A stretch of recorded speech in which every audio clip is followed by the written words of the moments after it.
Today, we're diving deep into John F. Kennedy. He's just one of those figures whose story remains so compelling, complex, and frankly, profoundly influential in American politics. Absolutely. We really want to go beyond the familiar narrative here, explore some of the lesser-known facets of the man, look at the pivotal challenges of his presidency, and of course, the enduring, often debated impact of his assassination. Yeah.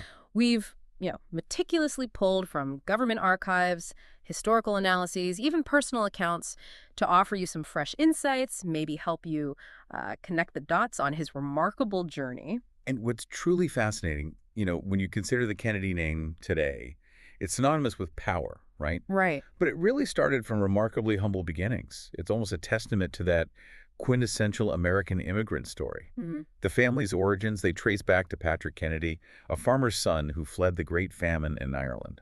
Landed in Boston, became a barrel maker. Wow, a barrel maker. Yeah. Then his son, P.J. Kennedy, he overcame some significant anti-Irish sentiment.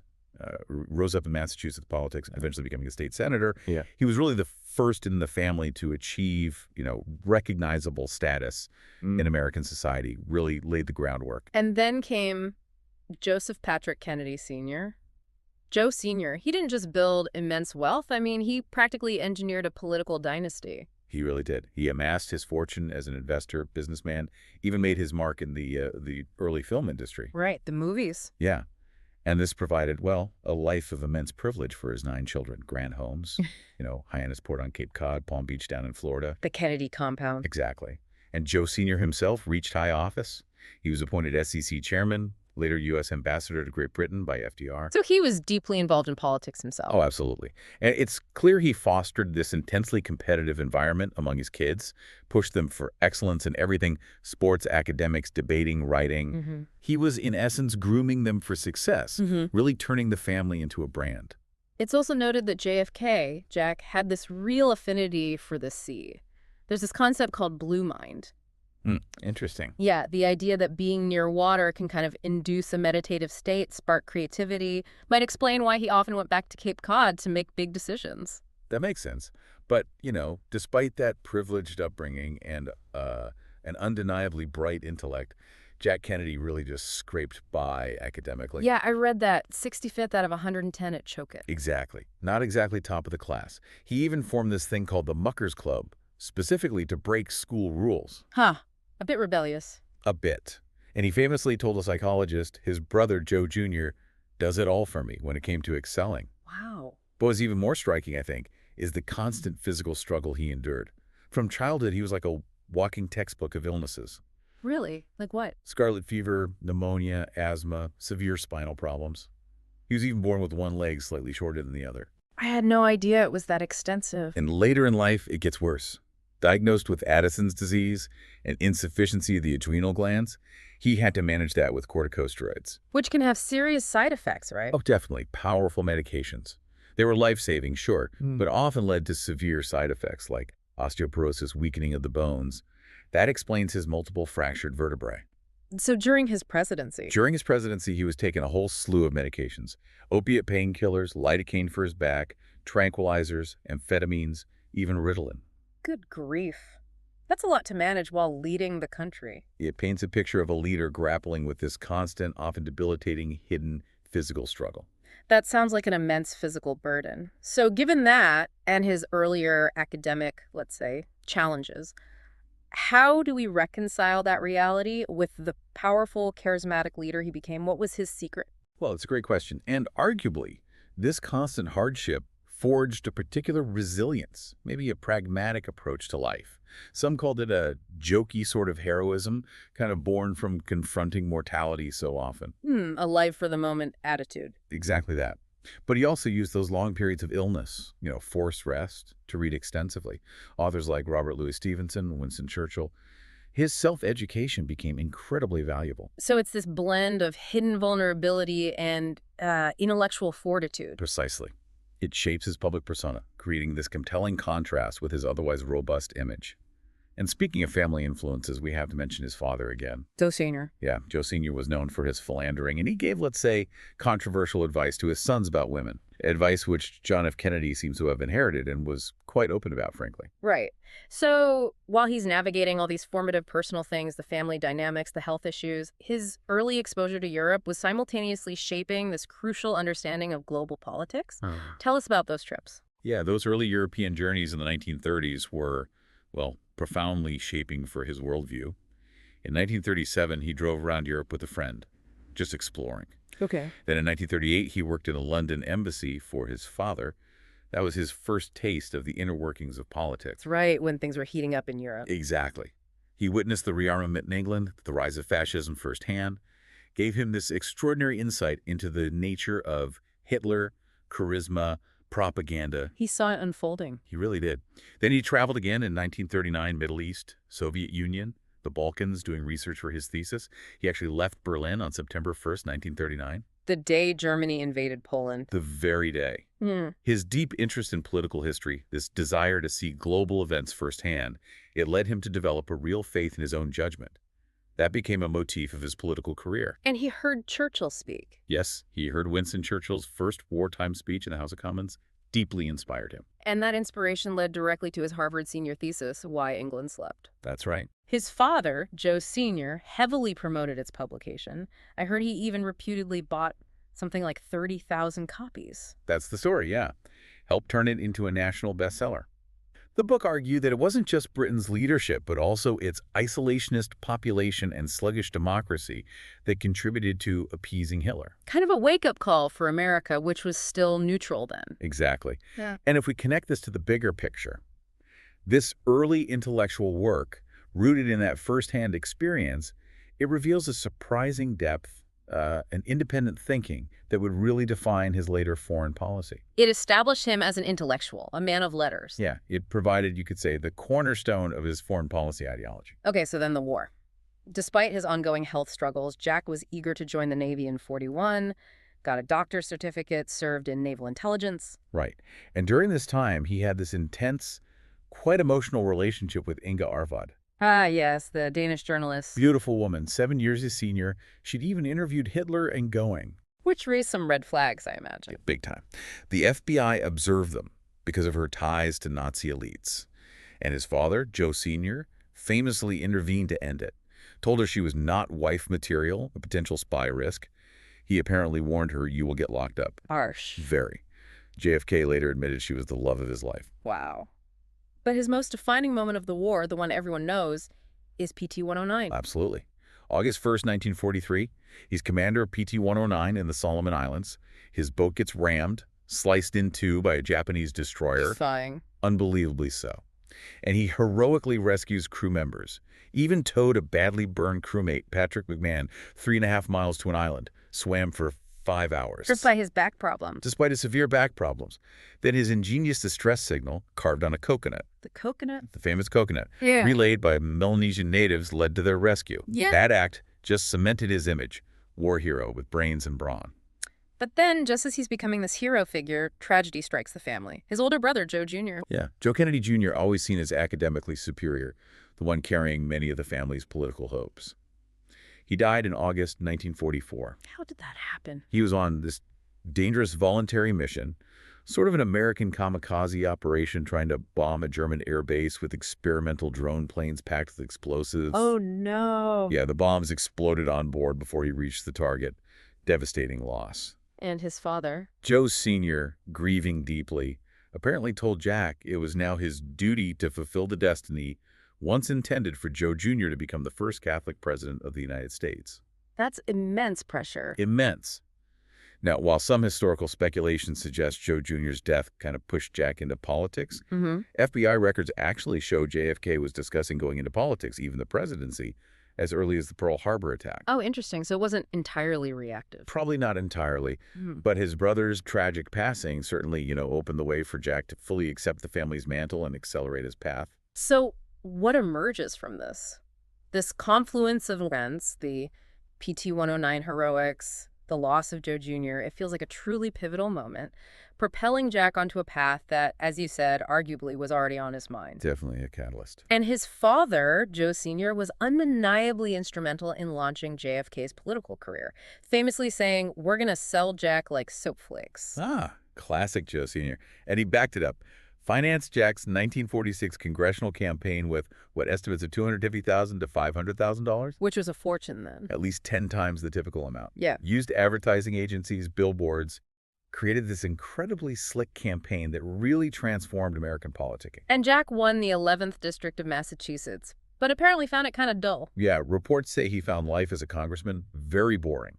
He was seeking the world stage, not just local issues. It sounds like Joe Sr. ran Brand Kennedy with almost ruthless efficiency. Did Jack ever push back against this intense grooming, or was he always fully aligned with his father's ambitious vision? That's a good question. The sources suggest, well, while Jack certainly benefited massively from his father's resources and strategic mind, he also had his own independent ambition. Okay. He might not have been aligned with every single detail of his father's vision, but he certainly embraced the larger goal. Right. His 1952 Senate campaign against Henry Cabot Lodge further honed that political image. He emphasized his hardline Cold War views, often more hardline than Lodge's, actually. And leveraged his personal appeal. Oh, definitely. Yeah. Leveraged his appeal as a sex symbol. And the campaign became famous for those teas hosted by his mother and sisters. The Kennedy women mobilized. Massively. Drew an estimated 70,000 women, which, coincidentally, was about his winning margin. It solidified his image. Academic, war hero, family man. A symbol of American royalty. But by 1953, his playboy reputation was becoming a bit problematic for presidential ambitions. It was. And his father deemed a wife essential. Enter Jacqueline Bouvier. Yeah. Jackie. Came from a privileged background, but also a troubled one, alcoholic father, divorced parents. She was seen as a unique talent, amazingly intelligent, an ideal political partner. Despite Jack's continued activity. Despite Jack's continued philandering, yes. And Jackie was aware of it. Their marriage was often at a crisis point. She reportedly nearly divorced him. Really? Yeah, but Joe Sr. is said to have paid her substantially to stay in the marriage, for the sake of the family's political image. He recognized the immense value her public persona brought to the brand. Wow. That adds another layer. It really does, and it raises that important question again. How much of JFK's public persona was authentic? And how much was this meticulously crafted political product driven by his father's strategic vision? That question becomes even more relevant during the 1960 presidential campaign, doesn't it? Absolutely.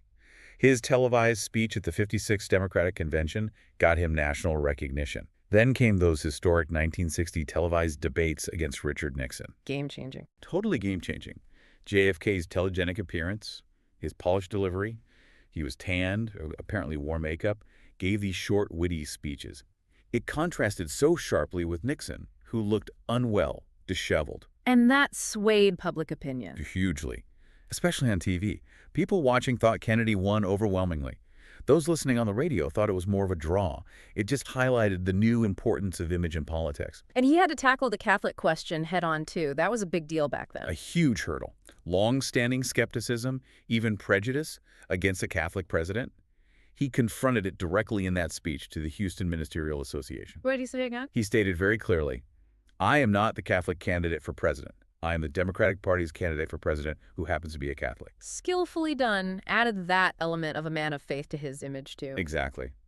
His victory was incredibly narrow, though. Fewer than 120,000 votes out of some 70 million cast. Razor thin. Made him the youngest elected president and the first Roman Catholic. And then that iconic inaugural address, January 20, 1961, passing the torch to a new generation of Americans. And the famous line, "Ask not what your country can do for you, ask what you can do for your country," still gives you chills. It does. But his early presidency faced immediate setbacks. Big ones. Notably, the Bay of Pigs invasion failure in April '61. A disaster. A total disaster. He also had that tense meeting with Khrushchev in Vienna in June '61. No agreement on Berlin reached. But Kennedy stood firm. He did. His stance was, "We are not leaving West Berlin, and if you interrupt freedom of access, that is grounds for war." Though Khrushchev reportedly kind of laughed at this young, privileged guy talking so tough. And the Berlin Wall went up shortly after. August '61. But Kennedy's visit to the wall in June '63, That helped him understand the Cold War on a whole different deep level. He famously invited people, come here, come look at this, to really grasp the conflict. On the home front, though, he made that bold call, May 61, to land a man on the moon and return him safely before the decade was out. Yeah, riding the wave after Alan Shepard's flight and John Glenn's orbit. A huge, ambitious goal. But perhaps his most defining challenge, certainly internationally, was the Cuban Missile Crisis in October 62. Unquestionably. He delivered that televised report on October 22nd, revealed unmistakable evidence of offensive missile sites in Cuba, accused the Soviets of deception, announced a strict naval quarantine, a blockade essentially. 13 days that shook the world. Absolutely. This period of incredibly high-stakes negotiation, it veered terrifyingly close to nuclear war. Ultimately, the Soviets removed the missiles. A U.S. pledge not to invade Cuba and a secret agreement to remove outdated U.S. missiles from Turkey later on. Okay. Now, shifting gears a bit, his approach to civil rights also saw a significant evolution, didn't it? It really did. Initially, he was quite cautious, favored executive action, stressed legality, not morality, during the 1961 Freedom Rides. Why the cause? Well, he sent federal marshals, yes, but emphasized constitutional rights rather than the moral imperative. He really wanted to avoid alienating the powerful Southern Democrats or upsetting Congress. It was a political calculation. But something changed. Dramatically in 1963. Especially after the violent crackdown on demonstrations in Birmingham, Alabama, the fire hoses, the dogs. Horrific images. Exactly. And Governor George Wallace's defiant segregation now, segregation tomorrow, segregation forever stance at the University of Alabama, that really pushed him. So this is where we see a significant turning point in his presidency, a clear shift from that cautious political tightrope walk. Definitely. His report to the American people on civil rights on June 11, 1963, it was largely delivered extemporaneously. Really? Off the cuff? Pretty much. He made notes on an envelope, scrap paper. Later told a speechwriter he thought he'd have to go off the cuff. And in it, he shifted the whole discourse to a moral issue, stated flatly that racism is wrong. And his brother, Robert Kennedy, influenced this. Strongly. RFK argued for making a clear moral commitment. And Martin Luther King Jr.'s reaction was apparently telling. He supposedly said, "Walter, can you believe that white man not only stepped up to the plate, he hit it over the fence?" High praise, but controversial. Oh, very. The Wall Street Journal criticized his harsh language. There was a political cartoon showing him pointing a finger saying, "And I do mean you," aimed squarely at segregationists. And he followed it up with legislation. Immediately. Sent a comprehensive civil rights bill to Congress on June 19, 1963. Called for equal accommodations, school desegregation, fair employment practices. He knew and acknowledged the political cost in the South. And that bill, of course, was eventually passed by LBJ after Dallas. After Kennedy's death, yes. Which brings us to that tragic day, November 20th, 1963, in Dallas, Texas. Just after he'd remarked that life would not be easy, certainly not in this decade. A chilling remark in hindsight. His assassination transformed him instantly from man into legend. The grief was overwhelming, wasn't it? Palpable. Those Gallup polls are astonishing.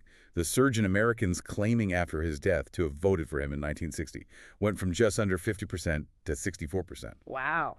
And Jacqueline Kennedy played a huge role in shaping that legacy immediately. A crucial role. Orchestrating that spectacular funeral, the long goodbye, and shaping the whole Camelot legend, based on their favorite Broadway album, to encapsulate this idea of a very special moment that was gone forever. That Camelot narrative, shaped by Jackie, certainly cemented his enduring myth. But was it an entirely accurate reflection? Or did it perhaps, by design, gloss over some of the complexities, maybe even darker aspects of his administration? That's an excellent point. The legend absolutely elevated him, but it also inevitably smoothed over some of the rougher edges, the complexities. And then came the official investigation, the Warren Commission. Established quickly by President Lyndon B. Johnson, November 29, 1963. It concluded that Lee Harvey Oswald acted entirely alone in assassinating JFK. And that Jack Ruby acted alone in killing Oswald. Correct. It cited 3 shots fired from the Texas School Book Depository and proposed that highly controversial single bullet theory. The magic bullet. The magic bullet, yeah. The idea that one bullet caused all 7 non-fatal wounds to both Governor Connally and JFK. That specific finding became a major flashpoint for skepticism, fueling immediate distrust. And this distrust has really persisted for decades. What were some of the significant weaknesses in the report that contributed to this widespread skepticism? Well, there were quite a few. The report faced significant criticism. They failed to interview key medical personnel, like JFK's own personal doctor. Hmm. The mysterious disappearance of his brain from the National Archives didn't help. There were concerns the FBI withheld crucial evidence, like a piece of the occiput found after the autopsy. That piece of skull. Yes. And there was this strong perception of, well, predetermination of the outcome, Hmm. highlighted by the Katzenbach memo, which explicitly stated the public must be satisfied that Oswald was the assassin. So find the lone gunman, essentially. That was the perceived directive. J. Edgar Hoover's tight control over FBI information also drew criticism. Some commissioners, like Hale Boggs, later believed information was concealed. Even some commissioners had doubts. Oh, yes. Richard Russell and John Sherman Cooper expressed doubts about the no conspiracy finding, and specifically about the single bullet theory. And the CIA's role. Well, CIA Director McConney was later found to be complicit in a benign cover-up. He withheld information about CIA plots to assassinate Fidel Castro from the commission Why would that matter?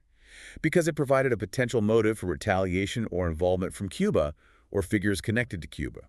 Withholding that, as one report later stated, might have done more to undermine the credibility of the commission than anything else. So subsequent investigations didn't really quell the public skepticism either. Not at all. The Church Committee in '76 questioned FBI-CIA actions, raised connections to those foreign assassination plots. Then the House Select Committee on Assassinations, the HSCA, in '78-79 went further. What did they find? They concluded that Oswald probably acted as the result of a conspiracy. They even pointed towards potential mafia involvement, possibly linked to their losses in Cuba after Castro took over. So official bodies contradicting the Warren Commission. Essentially, yes. Yeah. Which is why, to this day, a majority of Americans, like 74% in a 2009 CBS poll, believe there was some kind of official cover-up by authorities. The distrust runs deep. It really does. And his death, it marked this significant shift in the nation's psyche, moving from a perceived age of innocence to one of violence and change. He became the first modern president? In many ways, yes, bringing this sort of star-like quality to politicians, becoming a blueprint for a new form of politics. His image, his charisma, it set a new standard and definitely influenced succeeding presidents. Many tried to emulate his composure, his policies. So what emerges from all this, really, is the profound, lasting impact of JFK's passing. It just reverberated so deeply, led so many to doubt government information, created this lasting sense of comparison, this what if. Exactly. There's that poignant story of a Dallas teacher at the time having her students write in their journals, quoting John Donne, "No man is an island entire unto itself, the bell tolls for thee." It reflected this feeling that the world was somehow falling apart.